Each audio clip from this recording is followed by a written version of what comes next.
Blog বানাতে কি time লাগে? এই যে দেখো আগের দিকে ফেরঙ্গি কেটে নিয়েছি আমি, বাদামনি স্টাইল। এই যে বাদামনি স্টাইল। হে প্রভু, হে প্রভু। ঠিক আছে। সমান হয়েছে নি দিয়া আনতে দে, এটা বহুত অমূল্য জিনিস। হে হরি রাম কৃষ্ণ জগন্নাথ প্রেমানন্দ। আমার একদম রাষ্ট্রীয় একটা হেরি আছে পরিচয়, হয় না হয়? দেখছেন আমার বঙ্গালী মাইকি বলবি কেউ লুকাব নয় দিয়া হওয়া বলো আমার স্টাইল। বাহ বাবা আছে।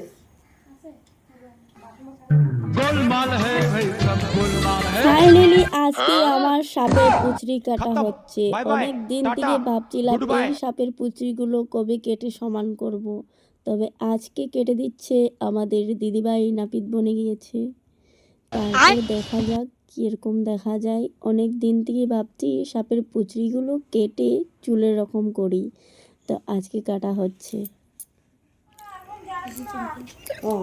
ওয়ান পিস তো সমান হৈছে নাই চাওকচোন লোনা বাই, ইয়াৰ পৰা চালে হ'ব হৈছে তো ন? কিন্তু কাটিলে যে চুলিখিনি যে ইমানলৈকে কাটিলে ধুনীয়া লাগিব। অকণমান অকণমান কাটি দে, দীঘল দেখা যায় অকণমান। অকণমানি করে কি সব চুল কেটে ফেলবে? এ মা, আমার তো চুল এমনি লম্বা হচ্ছে না। গাইস তোমরা একটু বলে যেহেতু কি করলে চুলগুলো লম্বা হবে। আমার কিন্তু লম্বা চুলের খুব স্বপ্ন।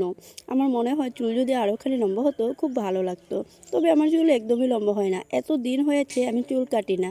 মনে হয় চুল যদি কাটি যেতটুকু আছে এর থেকেও ছোটো হয়ে যাবে, কিন্তু চুল লম্বা হচ্ছে না। কি করলে আমার চুল লম্বা হবে? সাম দাম ধান বের সব কিছু আমি করতে রেডি, কিন্তু আমার চুলগুলো লম্বা হতে হয়, কিন্তু হয় না। আমার খুবই দুঃখিত। হয়ে গেল আমার সাপের পুচড়ি কাটা। হেপি রেটটা দে আমার একটু। চুল কাটা শেষ করে এখানে বসে বসে সবাই কথা বলছি। তবে আমি সবার আওয়াজটা দিলাম না, কারণ সবাই এখানে মিক্স ভাষা বলছি। কেউ অ্যাসামিজ, কেউ আদিবাসী, আর কেউ বাংলা।